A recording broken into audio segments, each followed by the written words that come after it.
Good morning વિદ્યાર્થી મિત્રો. આગળના લેક્ચરમાં આપણે ગેલોરીમીટરનું એ મીટરમાં અને ગેલોરીમીટરનું વોલ્ટમીટરમાં રૂપાંતર જોયું. ત્યારબાદ હવે આપણે કોઈ થિયરી આપણી પાસે નથી એટલે હવે સ્વાધ્યાયમાં જઈએ. તો સ્વાધ્યાયમાં દાખલા નંબર 4.1 સ્વાધ્યાય દાખલા નંબર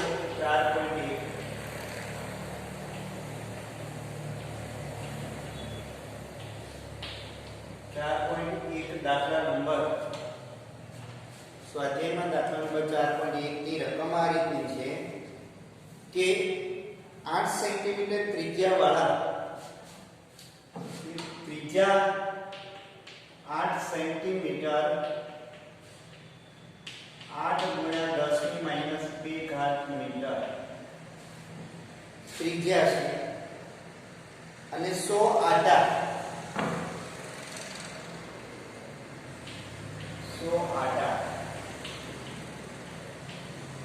આ ત્રિજ્યા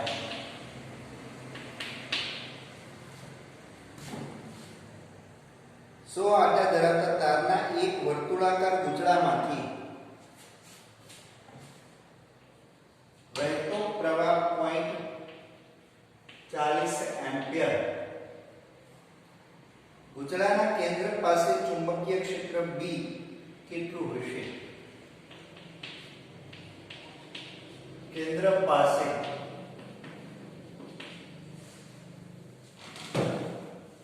તો આગળ ઉપર વિદ્યાર્થી મિત્રો આપણે ભણી ગયા કે n આટાની વર્તુળાકાર રિંગ વડે કેન્દ્ર પાસે ઉદ્ભવતું ચુંબકીય ક્ષેત્ર આન્સરમાં લઈએ તો આ રીતે લઈએ. n આટાની r ત્રિજ્યાની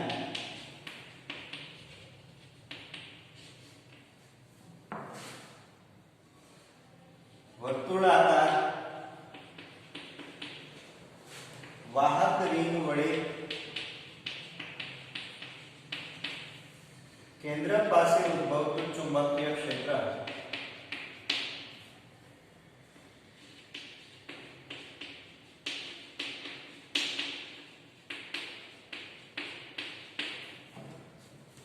વડે કેન્દ્ર પાસે ઉદ્ભવતું ચુંબકીય ક્ષેત્ર જો જોઈતું હોય તો એને આપણે BO તરીકે લઈએ. μ0 Ni upon 2a આ સમીકરણ આપણે ભણી ગયા આગળ પર. તો એમાં μ0 એટલે 4 પાઈ 10 to the power -7 આટાની સંખ્યા 100 એટલે 10 to the power 2 પ્રવાહ 4 10 to the power -1 2 8 10 to the power -2. અહીંયા આપણે વિદ્યાર્થી મિત્રો સદરૂપ આપી અને કિંમત લઈએ તો કેન્દ્ર પાસે મળતું ચુંબકીય ક્ષેત્ર એ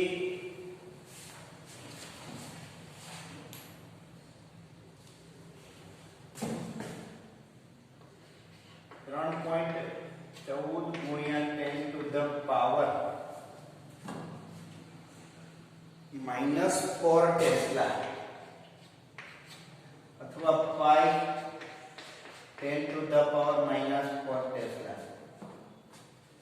यहाँ पे कैंसिल થઈ જશે 2 પાઈ અહીંયા મળશે 8 2 16 16 4 4 ગયા એટલે પાઈ વધશે. પાઈ ને આનો કિંમત મળી જાય તો આટલું આપણે મૂલ્ય મળશે ગૂંચળાના કેન્દ્ર પાસે. ત્યારબાદ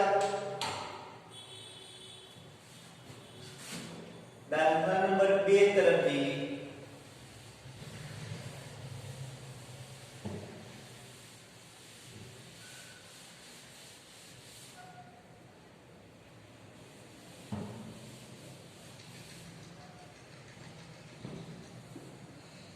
4.2 4.2 માં રકમ આ રીતની એક લાંબા સીધા તારમાંથી 35 એમ્પિયરનો વિદ્યુત પ્રવાહ પસાર થાય છે. તારમાં વહેતો પ્રવાહ 35 એમ્પિયર તારથી 20 સેન્ટીમીટર અંતરે રહેલા કોઈ બિંદુ પાસે લંબ 20 સેન્ટીમીટર એટલે y ની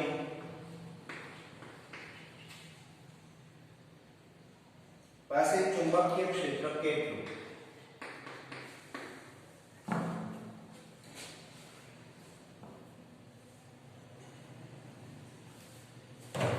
અહીંયા આપણે એમ કહે છે કે એક વિદ્યુત પ્રવાહ ધારિત તાર છે, એ તારથી લંબ y અંતરે ચુંબકીય ક્ષેત્ર કેટલું? તો આપણે ભણી ગયા કે વિદ્યુત પ્રવાહ ધારિત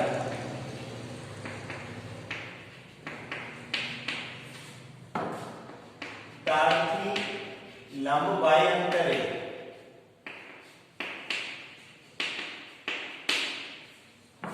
ચુંબકીય ક્ષેત્ર આપણને આટલો મળશે. B is equal to mu naught I upon 2 pi y. આ સમીકરણનો ઉપયોગ કરીએ તો 4 pi 10 to the power -7 આ mu naught ની કિંમત I 35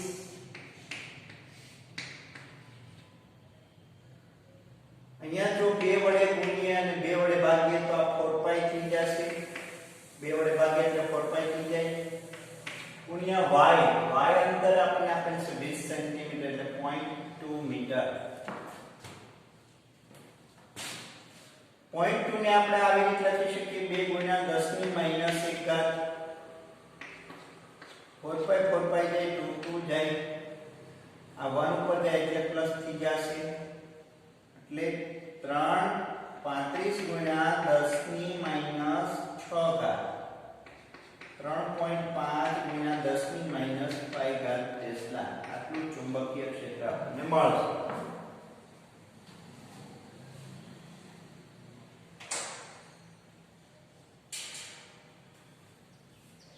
ત્યારબાદ વિદ્યાર્થી મિત્રો 4.3 દાખલા નંબર 4.3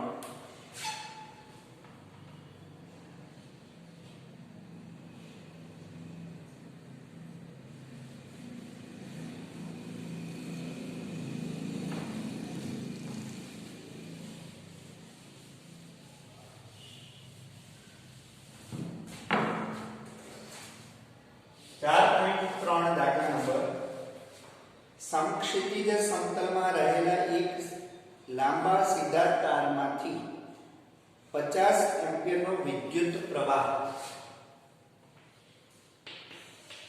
50 એમ્પિયરનો વિદ્યુત પ્રવાહ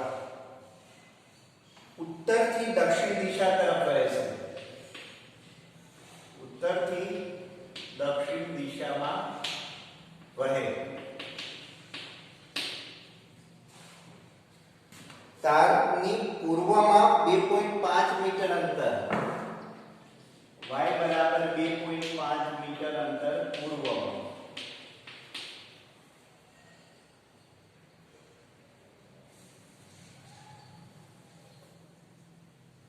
બિંદુ પાસે મૂલ્ય અને દિશા શોધો.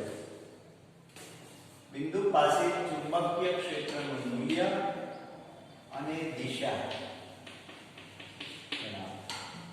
તો અહીંયા વિદ્યાર્થી મિત્રો આ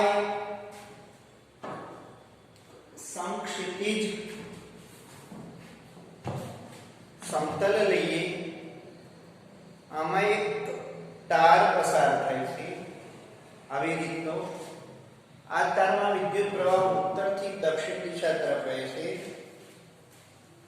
ત્યારે અહીંયા વિદ્યાર્થી મિત્રો એક તાર લઈએ. ઉત્તરથી દક્ષિણ દિશામાં એમાં વિદ્યુત પ્રવાહ વહે છે આવી રીતે. હવે આપણને શું કીધું છે? પૂર્વ એટલે આ દિશા થઈ, પશ્ચિમ એટલે આ દિશા. તારથી લંબ 2.5 મીટર અંતરે આવેલ બિંદુ પાસે ચુંબકીય ક્ષેત્ર, તો એ તો આપણે મળી જશે. તાર ઉત્તરથી દક્ષિણ દિશામાં છે, પ્રવાહ ઉત્તરથી દક્ષિણ દિશામાં વહે છે, પૂર્વ દિશા આ થશે અને પશ્ચિમ દિશા આ થશે. આપણને કીધું છે પૂર્વ દિશામાં 2.5 મીટર અંતરે ચુંબકીય ક્ષેત્રની દિશા કેટલી? કઈ? તો પહેલું તો એક તારથી લંબ y અંતરે ચુંબકીય ક્ષેત્ર કેટલું? તો કે B = μ0 I/2 π y. હમણાં જોઈ ગયા આપણે. તો 2 to 4 pi 10 to the power -7 પ્રવાહ 50 એમ્પિયર લઈએ. અહીંયા 2 વડે ગુણ્યા અને 2 વડે ભાગ્યા એટલે અહીંયા થઈ જાય 4 pi. y અંતર આપણે આપ્યું છે 2.5 મીટર. એટલે 4 pi કેન્સલ થઈ જશે. અહીંયા આપણને મળશે 5 × 10 એટલે 100 એટલે 10 to -1/2.5 ગુણ્યા 10⁻⁵. એ આપણને ચુંબકીય ક્ષેત્ર મળશે 10 વડે ગુણીને 10 વડે ભાગીએ એટલે 10/25 આપણને મળશે. 10/25 એટલે 0.8 સમથિંગ મળે. એટલે અહીંયા આપણને મળશે જવાબમાં વિદ્યાર્થી મિત્રો 4 ×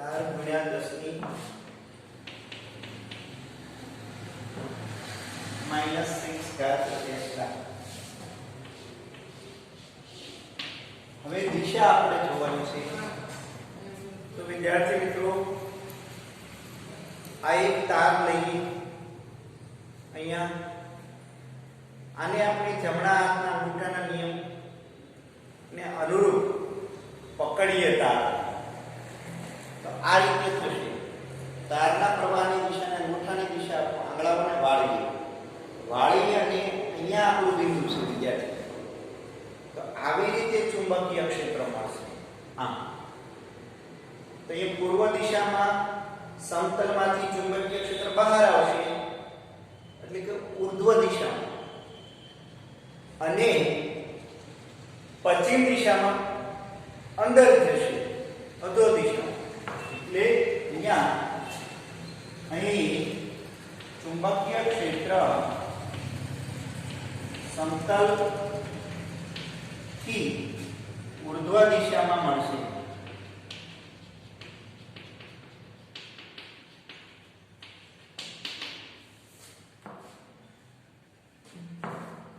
પૂર્વ દિશામાં ઉર્ધ્વ દિશામાં ચુંબકીય ક્ષેત્ર સમતલ ઉપર આ દિશામાં મળશે અને નીચે આ દિશામાં. ટૂંકમાં કહીએ તો આવી રીતે મળશે.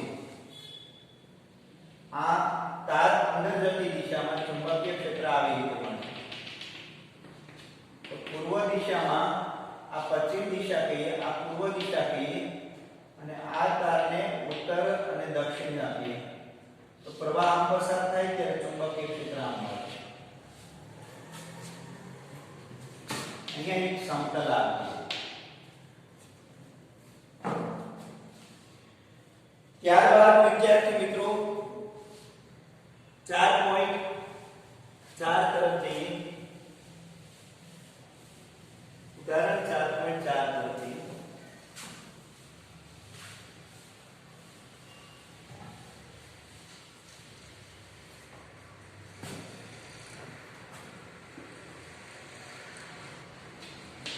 ઉદાહરણ 4.4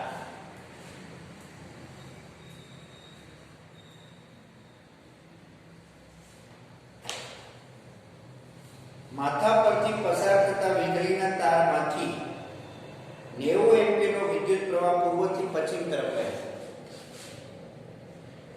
અહીંયા વિદ્યુત પ્રવાહ 90 એમ્પિયર પૂર્વથી પશ્ચિમ દિશામાં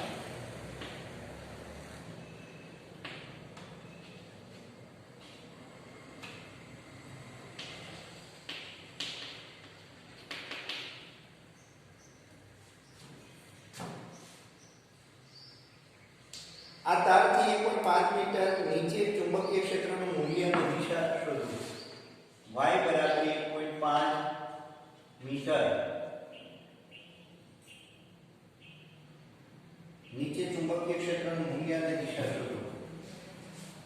ચુંબકીય ક્ષેત્રનું મૂલ્ય અને દિશા. તો અહીંયા એમ કહે છે કે પૂર્વથી પશ્ચિમ તરફ માથા ઉપર એક વાયર જાય છે. માથા ઉપર એક વાયર પસાર થાય છે. એમાં વહેતો પ્રવાહ 90 એમ્પિયરનો છે પૂર્વથી પશ્ચિમ તરફ. એટલે આ રીતે વ્યક્તિ નીચે છે, તાર આ રીતનો છે. તારથી લંબ y અંતરે ચુંબકીય ક્ષેત્ર, તારથી લંબ y અંતરે નીચે તરફ આવેલ બિંદુએ ચુંબકીય ક્ષેત્ર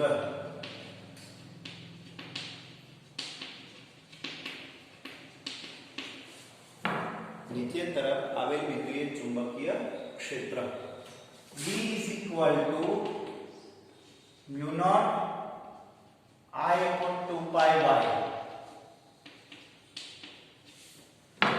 અહીંયા વિદ્યાર્થી મિત્રો B = mu naught I upon 2 pi y પ્રમાણે લઈએ તો 4 pi 10 to the power -7 ગુણ્યા I 90 2 pi ગુણ્યા y 1.5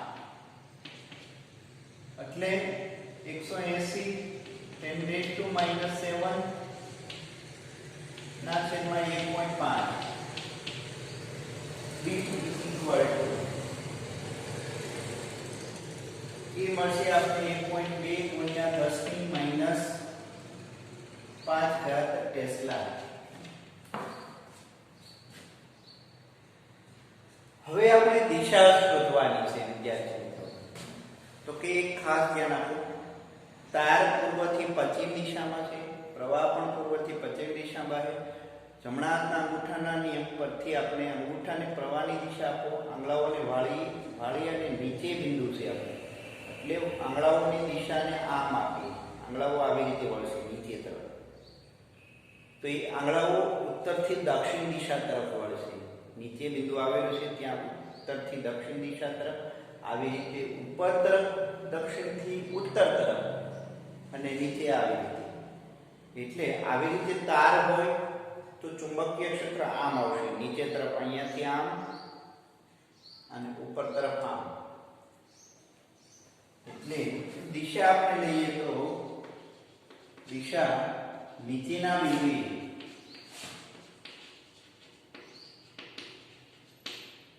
ઉત્તરથી દક્ષિણ તરફ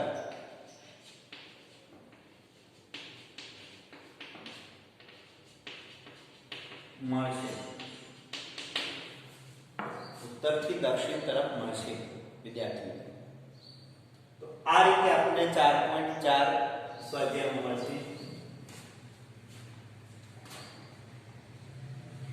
હવે 4.5 તરફ જઈએ આપણે વિદ્યાર્થી મિત્રો.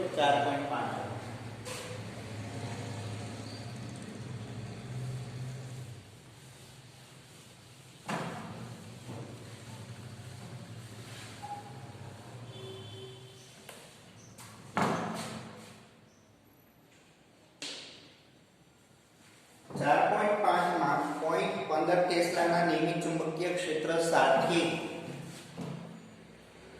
B બરાબર 0.15 ટેસ્લા,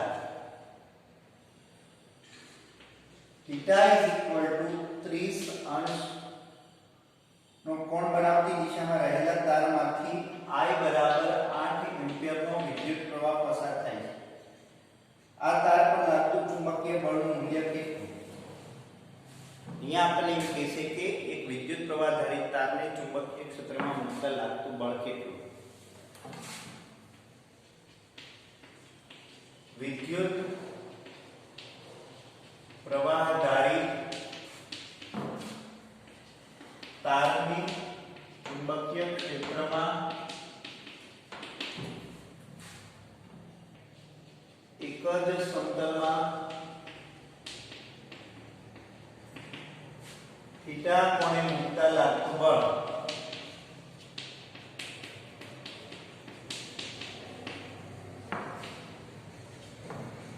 એક જ સમતલમાં થીટા કોણે મૂકતા લાગતું બળ F is equal to IB sin theta.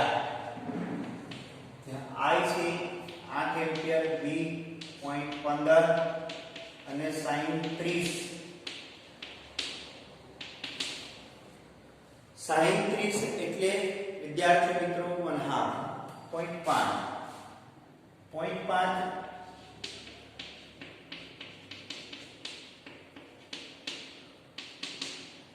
તો એ આપણે મળશે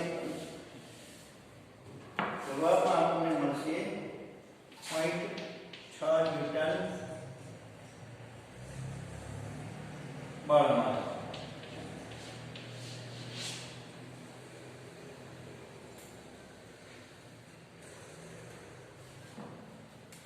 હવે અહીંયા ILB આવે છે, સોરી વિદ્યાર્થી મિત્રો, અહીંયા L પણ આપણને કીધું છે એકમ લંબાઈ દીઠ બળ. L ને આપણે લઈએ F upon L બરાબર 0.6 ન્યૂટન પર મીટર, એટલે એકમ લંબાઈ દીઠ લાગતું બળ આટલું મળશે. એકમ લંબાઈ દીઠ લાગતું બળ. ત્યારબાદ ઉદાહરણ 4.6 તરફ જઈએ. દાખલા નંબર 4.6 તરફ.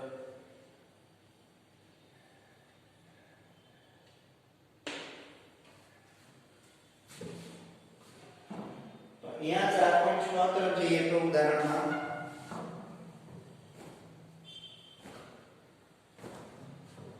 તો આ રીતે મળશે.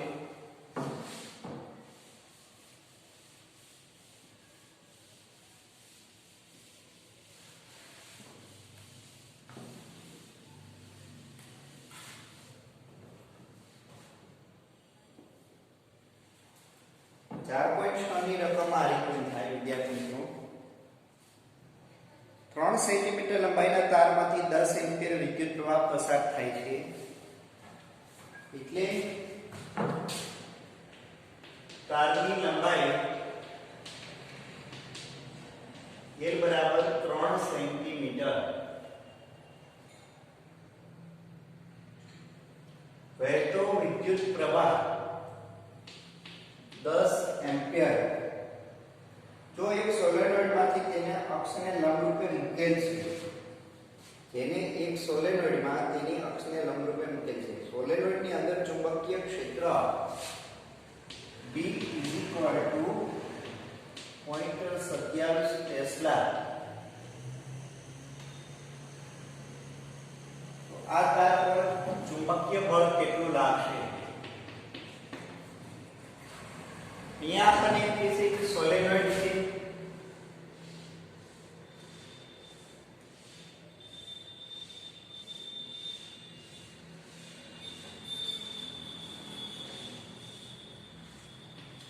આવી રીતે વિદ્યુત પ્રવાહ પસાર થાય ત્યારે ઉદ્ભવતું ચુંબકીય ક્ષેત્ર સોલેનોઇડમાં આ રીતનું મળશે. હવે તારને આ રીતે મૂકેલું છે,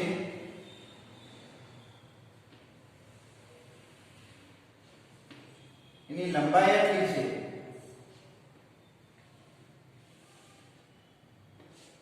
L બરાબર 3 સેન્ટીમીટર, અને તારમાં વિદ્યુત પ્રવાહ આ દિશામાં વહે. તો અહીંયા વિદ્યાર્થી મિત્રો તારની લંબાઈ 3 સેન્ટીમીટર, આ 10 અને ચુંબકીય ક્ષેત્ર આટલું. એમના પર લાગતું બળ કેટલું જે આપણે જોઈએ તો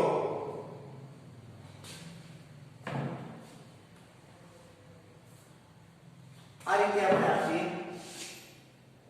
F બરાબર ILB sin થીટા.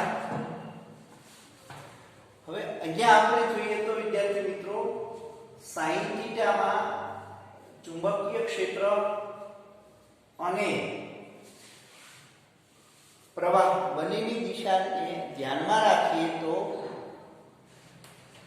90 ડિગ્રી લઈએ તો બળ મળશે ILB મહત્તમ બળ. ત્યારે θ 90 ડિગ્રી અને પ્રવાહ આપણને મળશે 10.03 મીટર, ચુંબકીય ક્ષેત્ર 0.27. એને અનુરૂપ બળ મળશે આપણને 8.1 ગુણ્યા 10⁻2 ન્યૂટન જેટલું બળ મળશે.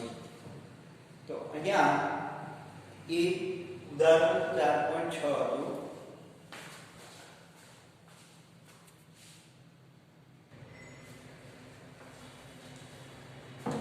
અહીંયા સોરી વિદ્યાર્થી મિત્રો, આ તારને આપણે આ રીતે ગોઠવેલો છે લંબરૂપે, એટલે સોલેનોઇડને લંબરૂપે છે.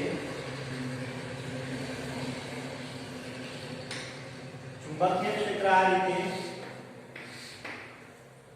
અને આમ સોલેનોઇડમાંથી પસાર થાય છે. જે રકમમાં આપેલું છે તો આટલી લંબાઈ જે છે એ 3 સેન્ટીમીટર થશે અને પ્રવાહ હતી તો I એક સદિશ અને B સદિશ વચ્ચેનો કોણ 90 ડિગ્રીનો થશે. એટલે આપણને આ રીતે કીધેલું છે કે સોલેનોઇડમાંથી એની અક્ષને લંબરૂપે સળિયો પસાર થાય છે. તો એમની અક્ષ આ રીતની અને એને લંબરૂપે પસાર થાય એટલે θ 90 ડિગ્રી અને એને અનુરૂપ જવાબ આ મળશે. ત્યારબાદ જોઈએ તો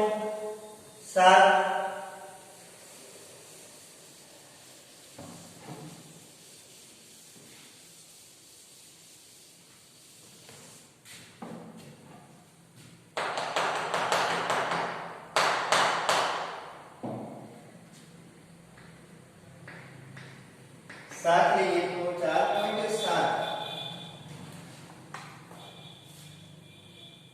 4 સેન્ટીમીટર અંતરે રહેલા બે લાંબા સીધા સમાંતર તાર A અને B માં, એટલે આપણી પાસે બે તાર છે, તાર A અને તાર B સમાંતર તાર છે. A તાર અને B તાર છે. બંનેમાં એક જ દિશામાં પ્રવાહ વહે છે. તાર A માં વહેતો પ્રવાહ 8 એમ્પિયર, તાર B માં વહેતો પ્રવાહ 5 એમ્પિયર. આ બંને વચ્ચેનું લંબ અંતર 4 સેન્ટીમીટર.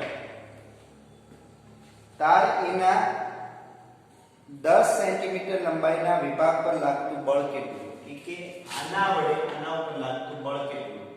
લંબાઈ 10 સેન્ટીમીટર.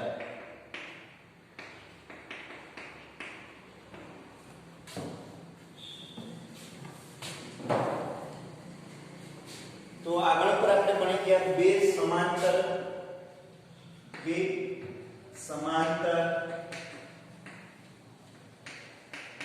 તાર વડે લાગતું પારસ્પરિક બળ.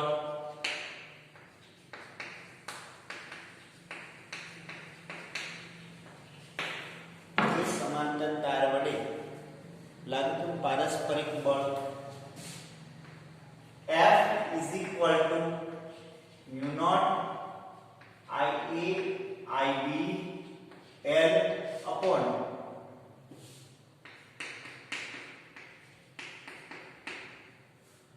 two pi y. જ્યાં mu naught એટલે 4 pi 10 to the power minus 7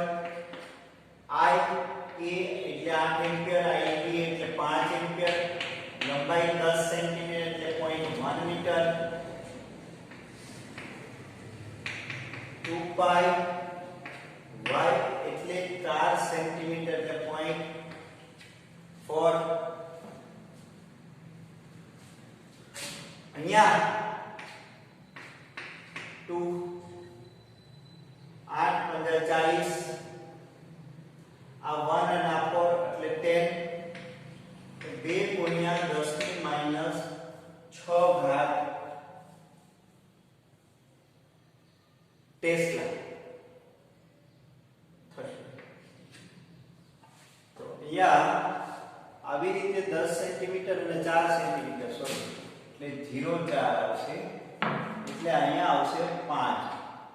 તો આ રીતનું બળ લાગશે ન્યૂટન 2 ગુણ્યા 10 ની માઈનસ 5 ઘાત ન્યૂટન બળ લાગશે. તો અહીંયા આ રીતનું આપણે મળશે 4.7. 4.8 તરફ જઈએ.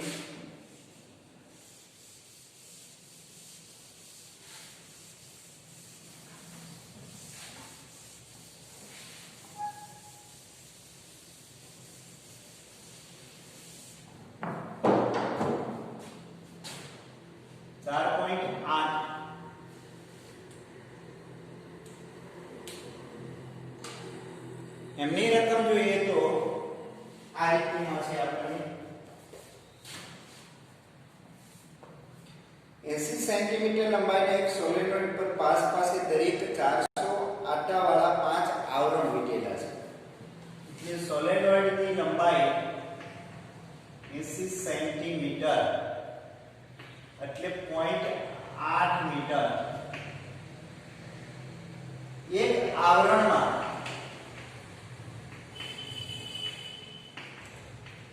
400 આટા આવા 5 આવરણ છે એટલે કુલ આટા આપણને મળશે 5 ગુણ્યા 400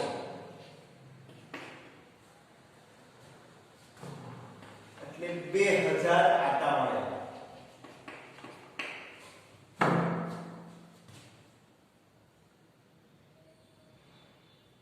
સોલેનોઇડનો વ્યાસ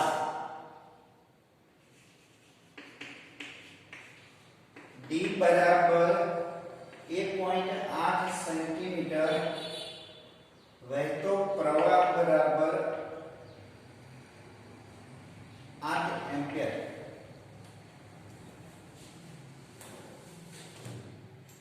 અહીંયા વિદ્યાર્થી મિત્રો એવું કે આપણને એક સોલેનોઇડ લઈએ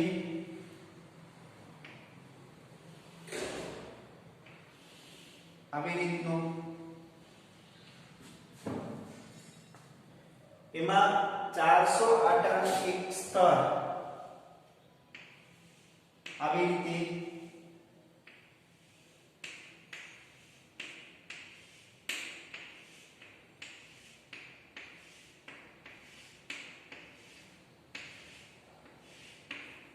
પછી એના ઉપર પાછું બીજું સ્તર 400 આટાનું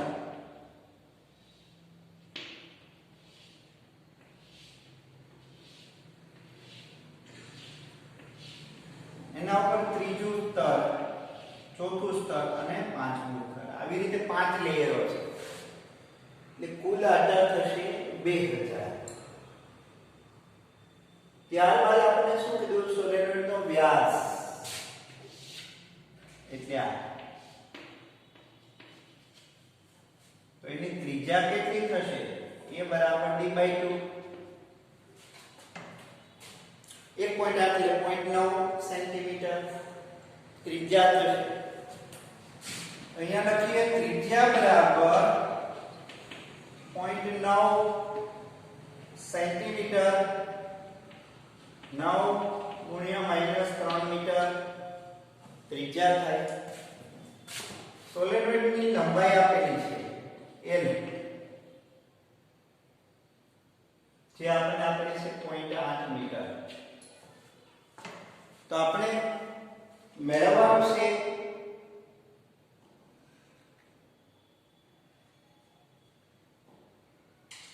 તેના કેન્દ્ર પાસે બી પાસે ચુંબકીય ક્ષેત્ર શોધવાનું.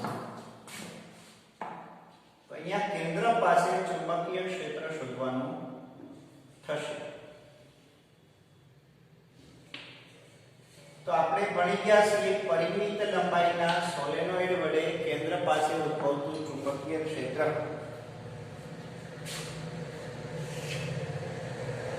એ પરિમિત લંબાઈના સોલેનોઇડ વડે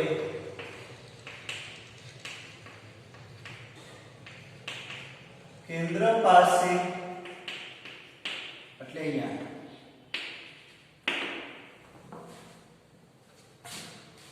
ઉદ્ભવતું ચુંબકીય ક્ષેત્ર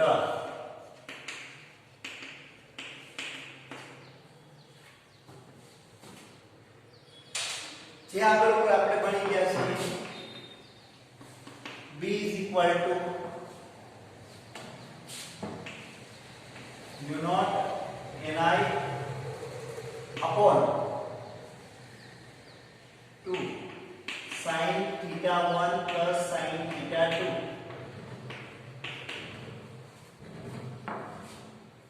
હવે અહીંયા theta 1 લઈએ અને અહીંયા theta 2 લઈએ. તો sin theta 1 ને આપણે આ રીતે રજૂ કરી શકીએ વિદ્યાર્થી મિત્રો, સામેની બાજુના છેદમાં કર્ણ.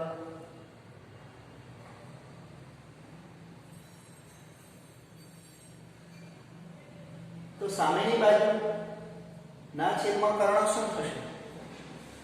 તો કે સામેની બાજુ અહીંયા આપણે આવી રીતે લખીએ sin theta 1 બરાબર સામેની બાજુ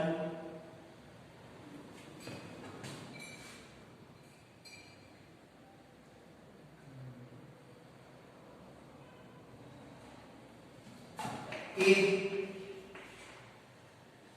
ના છેદમાં કર્ણ એટલે under route l upon 2 square by a square l by 2 અને આનો વર્ગ વત્તાનો વર્ગ. હવે આને આપણે રજૂ કરીએ તો શું થશે? l square by 4 plus a square raised to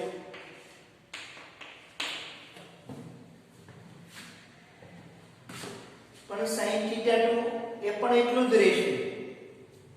તો અહીંયા આપણે વિચારીએ તો theta 1 ને theta 2 સમાન હોય તો અહીંયા લઈએ તો આવી રીતે લઈ શકાય. theta 1 is equal to theta 2 is equal to theta લઈએ તો આ પદ આપણે આ રીતે મળશે. b is equal to mu naught Ni upon 2 sin theta, કેમ કે sin theta plus sin theta એટલે 2 કેન્સલ થઈ જશે. b is equal to mu naught Ni, sin theta ને આપણે આ રીતે લખીએ a upon ये गुणा ये l square plus 4 s square raised to 1/2.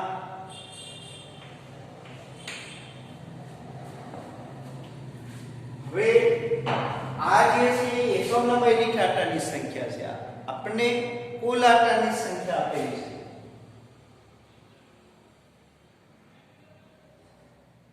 આ કુલ આટાની સંખ્યા.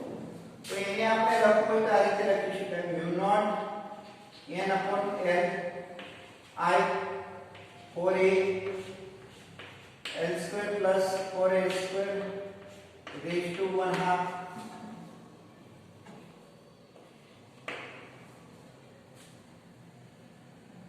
તો આમાં કિંમત આપણે મૂકી દઈએ વિદ્યાર્થી મિત્રો એટલે આપણે કિંમત મળી જશે.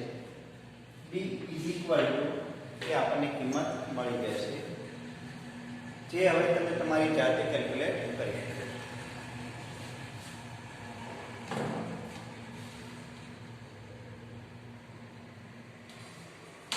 જે એપ્રોક્સી આવશે 2.5 10 to the power -2 ટેસ્લા.